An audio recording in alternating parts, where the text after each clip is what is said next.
গতকাল থেকে সামাজিক যোগাযোগ মাধ্যমে একটি ভিডিও ভাইরাল হয়েছে, যেখানে দেখা যাচ্ছে একজন কলেজ ছাত্র তার জাদুকরি পায়ে দিয়ে ফুটবলে আঘাত করার সাথে সাথেই সোজা উচ্চতায় উঠে একটি বিমানকে ছুঁয়ে এর উপরে চলে গেছে এবং একটুর জন্যই যেন বেঁচে গেল বিমানটি। আদৌ একটি মানবীয় শক্তির দ্বারা একটি ফুটবলকে কি দিয়ে বিমান ছোঁয়া যায়? সেই ঘটনার সত্যতা আমরা জানার জন্য ফুটবল সংশ্লিষ্ট যারা আছেন এবং বিমান সংশ্লিষ্ট যারা আছে তাদের সাথে কথা বলে আমরা একটু বিস্তারিত জানার চেষ্টা করব। শুক্রবার সকাল থেকে ফেসবুক সহ নানা সামাজিক যোগাযোগ মাধ্যমে উড়োজাহাজকে লক্ষ্য করে এক তরুণের বল ছুড়ে মারার একটি ভিডিও ছড়িয়ে পড়ে। ভিডিওটি দেখে ধারণা করা হচ্ছে কক্সবাজারের সুগন্ধা সমুদ্র সৈকতের উত্তর পাশে সিগাল পয়েন্টে ভিডিওটি ধারণ করা হয়। 14 সেকেন্ডের এই ভিডিওটি দেখা যায় সমুদ্র সৈকত থেকে ফুটবলটি পা দিয়ে উড়োজাহাজের দিকে ছুড়ে মারেন ওই তরুণ। ভিডিওটি দেখে মনে হচ্ছিল বলটি উড়োজাহাজের অবস্থান থেকেও আরও উপরে ওঠার পর আবারও নিচে পড়ে গেছে।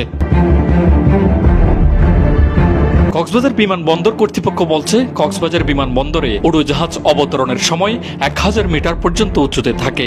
তাহলে একজন মানুষ কি চাইলেই এত উঁচুতে বল নিয়ে যেতে পারে? এমন প্রশ্নের উত্তর জানাতে আমাদের সাথে কথা হয় কক্সবাজারের ফুটবলার ও কক্সবাজার থেকে বাফুফের প্রথম শ্রেণীর রেফারি সাইফুদ্দিন মুন্নার সাথে। তিনি জানান, এটি শক্তির বিষয় নয়, বরং ক্যামেরার কারিশমা। প্রায় 2 যুগেরও বেশি ফুটবল নিয়ে আমার এক্সপিরিয়েন্স, আমার অভিজ্ঞতা আছে। আমাদের একটা মাঠ সচরাচর দৈর্ঘ্যে 105 মিটার এবং প্রস্থ 68 মিটার হয়ে থাকে। এটা গোল কিক করার সময় কিন্তু আমাদের এখানে অপোজিট যে পেনাল্টি এরিয়া আছে ওই পেনাল্টি এরিয়ায় বল আনতে পারে না। কোনো ডিফেন্ডারের পর্যন্ত আমি আনতে পারছি, আমি দেখিনি। তো ওটা প্রায় 200 ফিট পর্যন্ত হবে, আসছে বেশি হবে না, 180 ফিট পর্যন্ত হবে, যেটা ভাইরাল হয়ে গেছে ভিডিওটা।